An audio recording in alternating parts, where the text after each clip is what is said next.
Lecture du livre du prophète Isaïe. Ainsi parle le Seigneur. Observez le droit, pratiquez la justice, car mon salut approche, il vient, et ma justice va se révéler. Les étrangers qui se sont attachés au Seigneur pour l'honorer, pour aimer son nom, pour devenir ses serviteurs, tous ceux qui observent le sabbat sans le profaner et tiennent ferme à mon alliance, je les conduirai à ma montagne sainte, je les comblerai de joie dans ma maison de prière. Leurs holocaustes et leurs sacrifices seront agréés sur mon autel, car ma maison s'appellera maison de prière pour tous les peuples. Le prophète qui parle ici est celui que l'on appelle habituellement le troisième Isaïe. Il écrit, ou il prêche plutôt, dans les premières décennies qui ont suivi l'exil, donc à la fin du VIe siècle avant notre ère, vraisemblablement, ou au début du Ve peut-être même. Nous avons eu souvent l'occasion de voir que la réadaptation n'a pas été simple. Au bout de 50 ans d'absence, on ne retrouve pas tout comme on l'a laissé. Et comment faire pour cohabiter avec les étrangers qui ont occupé la place entre-temps? Problème plus épineux encore, parmi ces étrangers qui s'étaient installés à Jérusalem à la faveur de l'exil, il y avait des nouveaux pratiquants, si l'on peut dire. Pendant l'exil, ils étaient venus dans les synagogues. Fallait-il continuer à les accueillir? La question était justifiée, car jusqu'ici, la doctrine de l'élection marquait une nette séparation entre le peuple élu, Israël, et les autres. Or, par leur naissance, les étrangers ne font pas partie du peuple élu, et donc de la religion juive.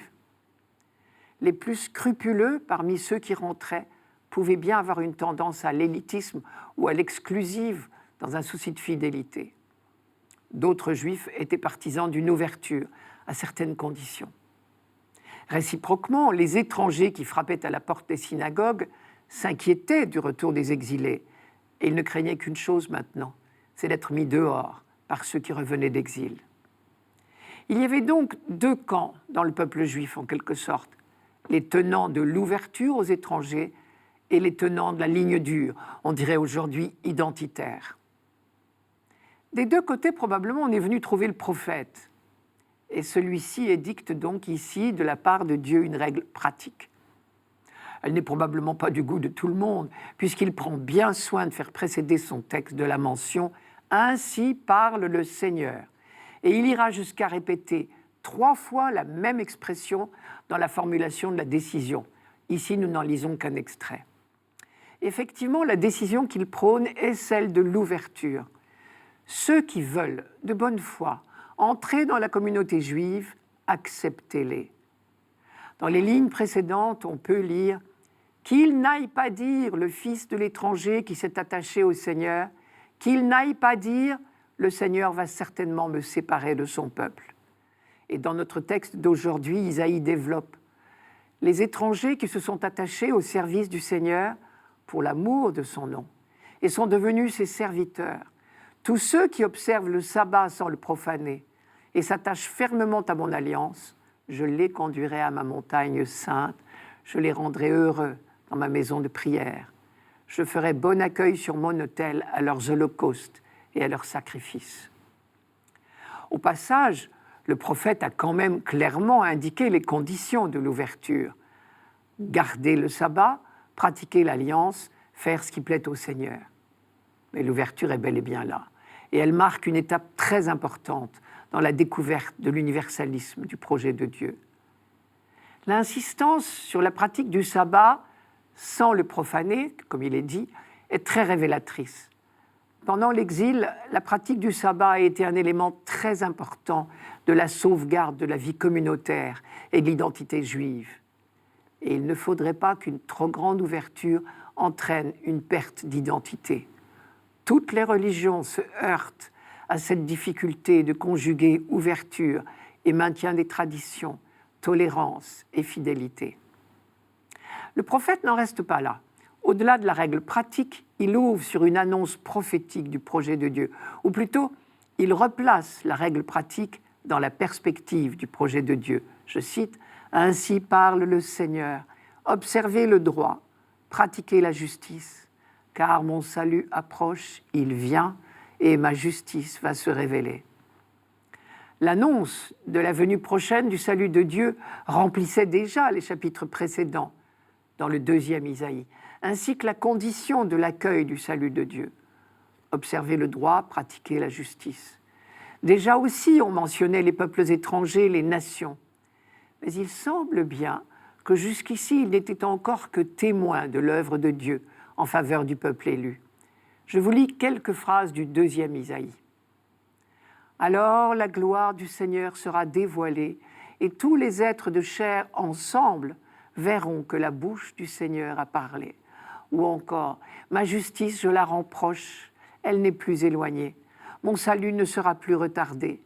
Je donnerai en Sion le salut, à Israël je donnerai ma splendeur. » Ou encore, « Elle est proche, ma justice, il sort mon salut, et mes bras vont juger les peuples.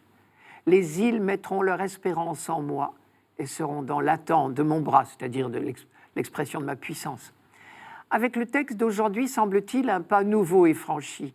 Quiconque observe le droit et pratique la justice est désormais admis dans la maison de Dieu. Et voici le texte du verset 2 que la liturgie ne nous a pas fait lire ce dimanche. « Heureux l'homme, c'est-à-dire tout homme, qui fait cela, gardant le sabbat sans le déshonorer, gardant sa main de faire aucun mal. » Et le prophète conclut, « Car ma maison s'appellera maison de prière pour tous les peuples. »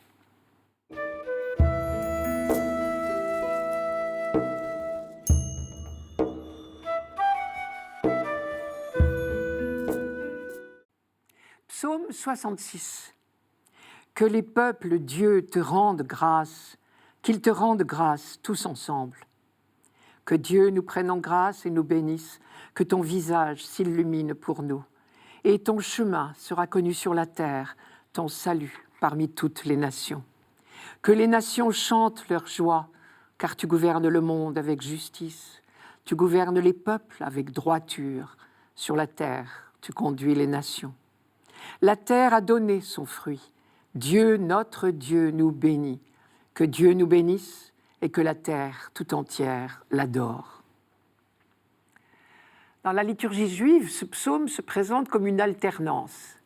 Les phrases des prêtres sont les strophes que nous avons lues. Et l'assemblée reprend en refrain le verset du début. Que les peuples, Dieu, te rendent grâce, qu'ils te rendent grâce tous ensemble. Quant aux phrases des prêtres elles-mêmes, elles s'adressent tantôt à l'assemblée, tantôt à Dieu. La première phrase de bénédiction des prêtres reprend exactement un texte très célèbre du livre des Nombres. Je vous le donne. « Que le Seigneur te bénisse et te garde. Que le Seigneur fasse briller sur toi son visage, qu'il se penche vers toi.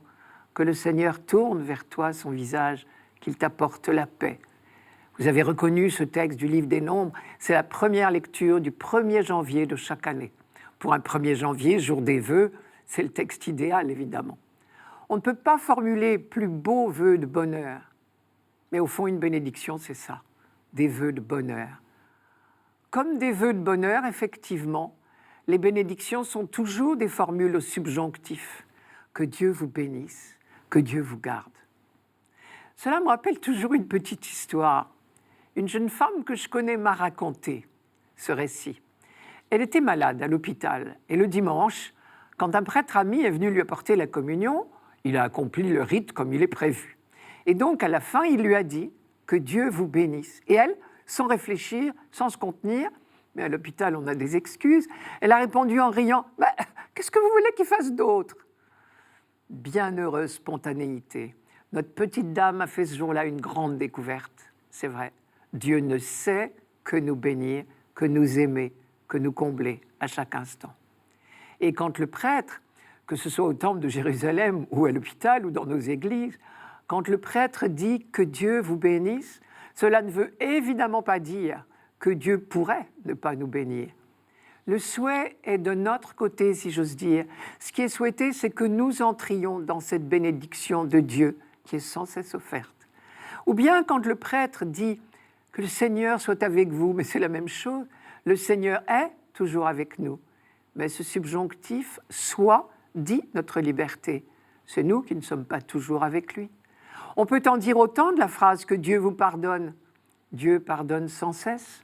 À nous d'accueillir le pardon, d'entrer dans la réconciliation qu'il nous propose. Nous savons bien que du côté de Dieu, les vœux de bonheur à notre égard sont permanents.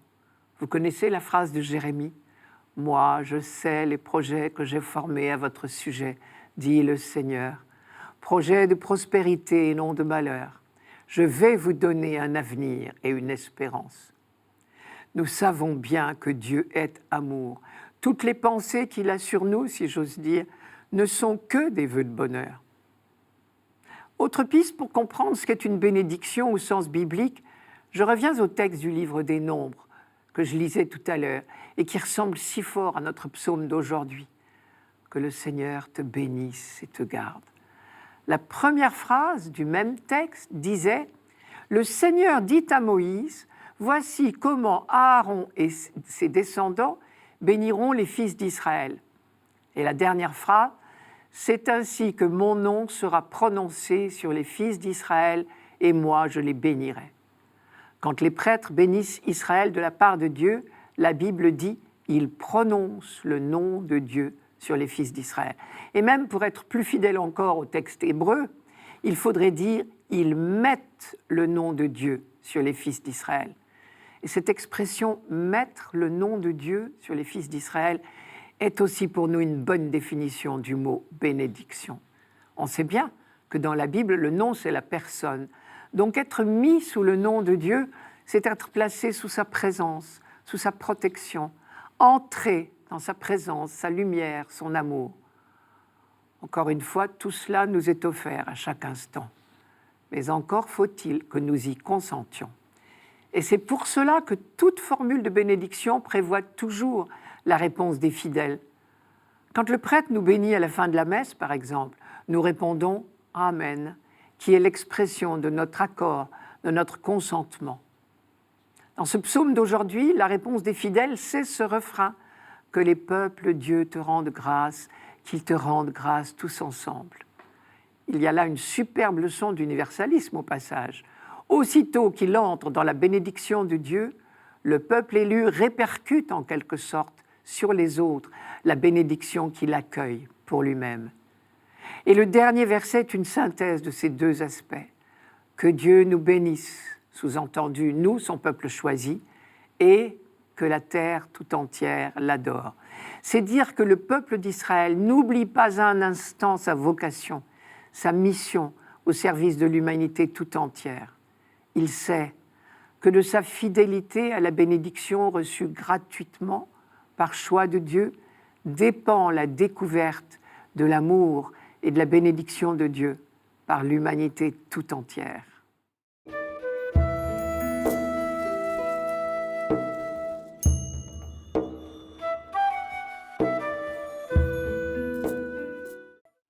Lecture de la lettre de saint Paul apôtre aux Romains. Frères, je vous le dis à vous qui venez des nations païennes. Dans la mesure où je suis moi-même apôtre des nations, j'honore mon ministère, mais dans l'espoir de rendre jaloux mes frères selon la chair et d'en sauver quelques-uns.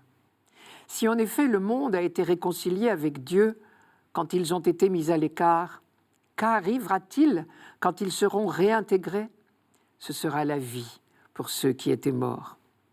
Les dons gratuits de Dieu et son appel sont sans repentance. Jadis, en effet, vous avez refusé de croire en Dieu.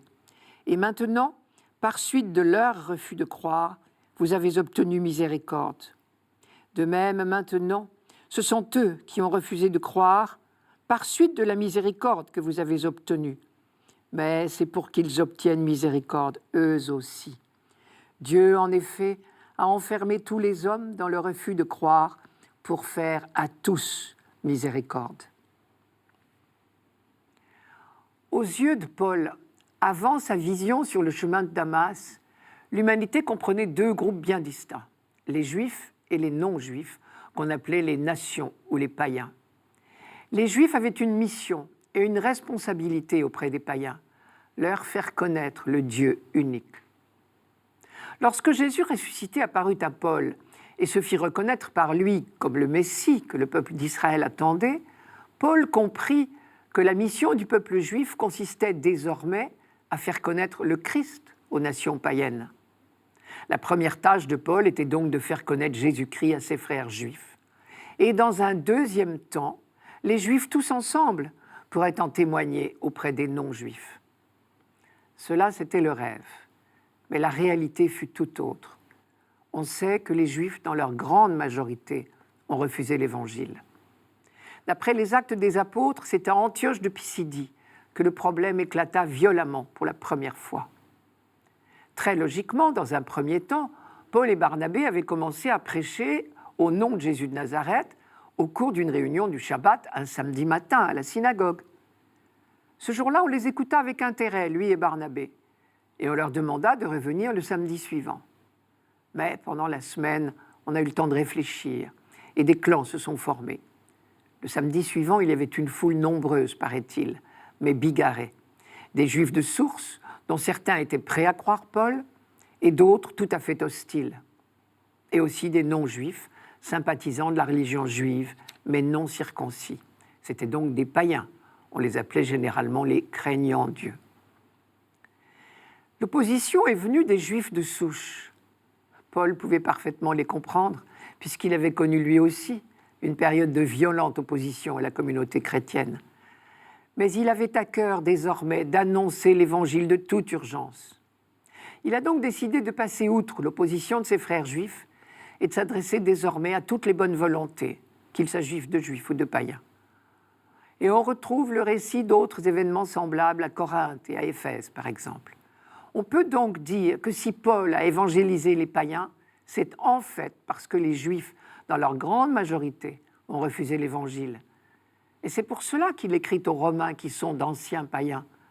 Maintenant, à cause du refus de croire des fils d'Israël, vous avez obtenu miséricorde. C'est grâce au refus des Juifs de reconnaître en Jésus le Messie que les apôtres ont commencé à évangéliser des non-Juifs. Au passage, cela veut dire que les anciens païens n'ont aucun mérite à faire valoir, puisqu'ils sont en partie redevables de leur propre conversion à Israël lui-même et à son refus. Mais dans le plan de Dieu, que devient le peuple juif désormais? Est-il perdu et en quelque sorte remplacé par les païens? Pour Paul, il est évident que l'alliance offerte par Dieu au Sinaï ne peut pas être reniée. Les dons gratuits de Dieu et son appel sont sans repentance, dit-il. Et c'est pour cela que Paul ne désespère pas de l'avenir d'Israël, bien au contraire. Autrefois, loin de Dieu, les païens ont maintenant obtenu miséricorde. Et les Juifs, par la même occasion, se sont enfermés dans le refus. Mais tôt ou tard, Israël, à son tour, découvrira avec émerveillement la miséricorde de Dieu. Et Paul a cette affirmation incroyablement audacieuse. Dieu a enfermé tous les hommes dans le refus de croire pour faire à tous miséricorde. Le mot « pour », ici une fois de plus, ne veut pas dire un but, une finalité, mais une conséquence. Ne nous trompons donc pas sur le sens de cet enfermement. Il n'y a évidemment pas de calcul de la part de Dieu, comme s'il avait voulu conduire tous les hommes au péché pour pouvoir leur pardonner à tous. Mais de même que Dieu donne toute sa grâce par amour, de même dans son amour, il respecte notre liberté. Et lorsque notre liberté va jusqu'à refuser la grâce, il n'insiste pas. Mais comme toujours, de tout mal, si nous le laissons faire, Dieu fait surgir du bien. La préposition « pour » ne veut pas dire que Dieu a dirigé tous les événements dans un but bien précis. Mais de nos erreurs même, Dieu fait surgir des conséquences bénéfiques. En définitive, Dieu a laissé les hommes s'enfermer dans leur refus et il en a tiré le salut de tous. J'essaye de résumer le raisonnement de Paul. Grâce au refus des Juifs, les païens ont été évangélisés. Cet accueil des païens a exaspéré les Juifs et donc ils se sont enfermés dans leur refus d'un Messie qui ouvrait les portes à n'importe qui, si j'ose dire. Mais Dieu n'oublie pas son alliance. Il leur suffira d'ouvrir leur cœur pour être eux aussi accueillis dans l'Église du Christ.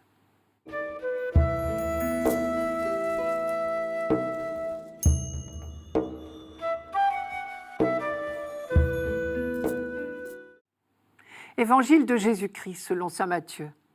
En ce temps-là, partant de Génézareth, Jésus se retira dans la région de Tyr et de Sidon.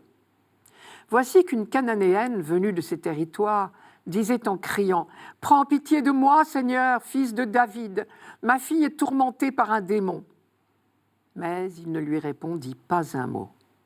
Les disciples s'approchèrent pour lui demander « Renvoie-la, car elle nous poursuit de ses cris. » Jésus répondit « Je n'ai été envoyé qu'aux brebis perdues de la maison d'Israël. » Mais elle vint se prosterner devant lui en disant « Seigneur, viens à mon secours. » Il répondit « Il n'est pas bien de prendre le pain des enfants et de le jeter aux petits chiens. » Elle reprit « Oui, Seigneur, mais justement, les petits chiens mangent les miettes qui tombent de la table de leur maître. » Jésus répondit « Femme, grande est ta foi, que tout se passe pour toi comme tu le veux. » Et à l'heure même, sa fille fut guérie.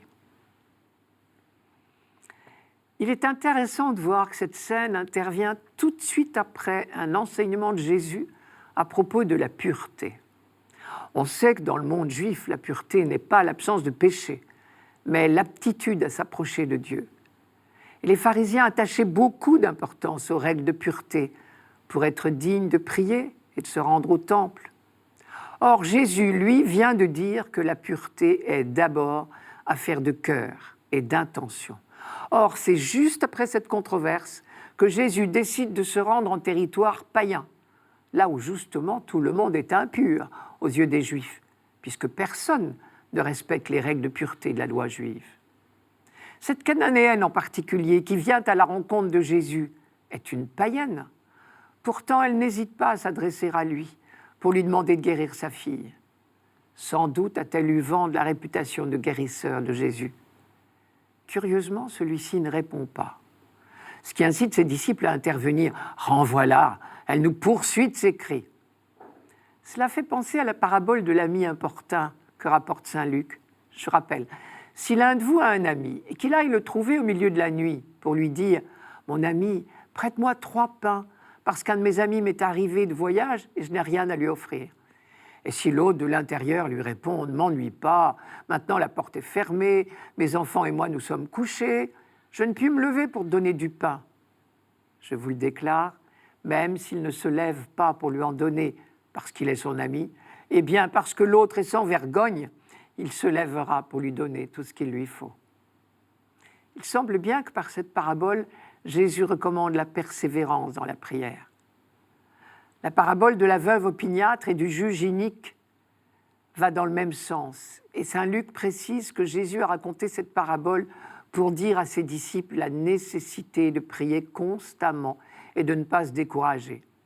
C'est exactement ce que fait la Cananéenne. Et elle importune les disciples qui supplient Jésus d'intervenir. Ce à quoi il leur répond que cette femme est une étrangère, une Cananéenne. Je n'ai été envoyé qu'aux brebis perdues d'Israël. Et en disant cela, Jésus se situe résolument dans la perspective du projet de Dieu, dont la première étape concerne le peuple d'Israël. On sait qu'au début de son activité missionnaire, saint Paul s'était d'abord adressé prioritairement aux Juifs. C'est ce que l'on pourrait appeler la logique de l'élection.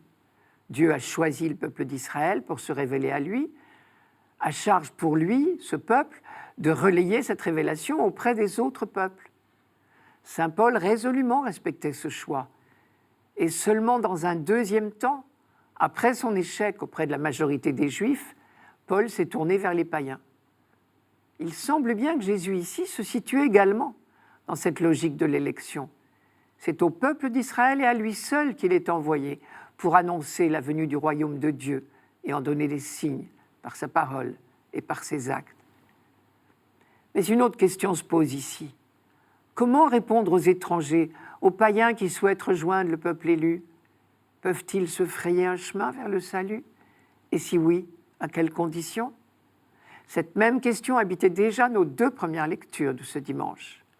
Vers 500 avant Jésus-Christ, Isaïe répondait « Oui, les étrangers peuvent être admis dans la maison de Dieu et donc dans la communauté juive, à condition de s'attacher au Dieu d'Israël et de respecter la loi juive. » Jésus, lui, va encore plus loin. Il commence par justifier son refus d'intervenir Il n'est pas bien de prendre le pain des enfants et de le jeter aux petits chiens, mais il finit par agir en faveur de la Cananéenne. Et pourquoi change-t-il d'avis?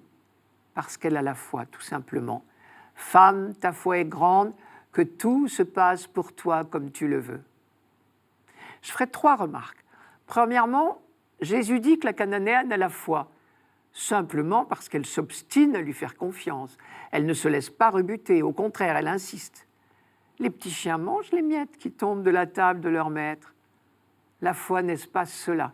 S'obstiner à faire confiance.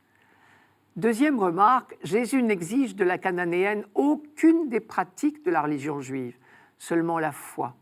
C'est très exactement la position que Paul prendra plus tard lorsqu'il évangélisera les païens. Enfin, il est évident que l'opiniâtreté de la maman était guidée par son amour pour sa fille. Peut-être aurons-nous l'opiniâtreté suffisante pour demander et obtenir le salut du monde quand nous l'aimerons assez.